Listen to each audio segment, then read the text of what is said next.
રાજ્યના સૌથી વધુ ગુનાઓ થાય છે તેવા ગુનાઓના હબ એવા સુરત શહેરના જહાંગીરપુરામાં યુવતીને હોટલ પર લઈ જઈને દુષ્કર્મ આચરનાર આરોપીને પોલીસે ધરપકડ કરી લીધી છે.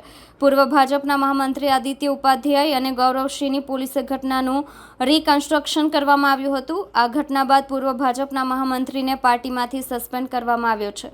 મળતી વિગતો અનુસાર સુરત શહેરના જહાંગીરપુરા વિસ્તારમાં યુવતીએ દુષ્કર્મની ફરિયાદ નોંધાવી હતી, જેમાં ઉલ્લેખ કરવામાં આવ્યો હતો કે આરોપીએ તેને હોટલમાં લઈ જઈને દુષ્કર્મ આચર્યું હતું, જેથી પોલીસે બનાવની ગંભીરતાને જોતા આરોપીને ઝડપી લઈ તેની સામે કાયદેસરની કાર્યવાહી હાથ ધરી હતી. પોલીસે આરોપીઓ યુવતીને ક્યાં ક્યાં લઈ જવામાં આવી હતી અને અન્ય બાબતોની તપાસ કરી પૂર્વ ભાજપના આદિત્ય ઉપાધ્યાય અને ગૌરવસિંહનું રિકન્સ્ટ્રક્શન કરવામાં આવ્યું હતું, જે અંગેની જાણ થતાં પાર્ટીએ હાલ પૂર્વ ભાજપના મહામંત્રીને પાર્ટીમાંથી સસ્પેન્ડ કરવાની કાર્યવાહી હાથ ધરી હતી.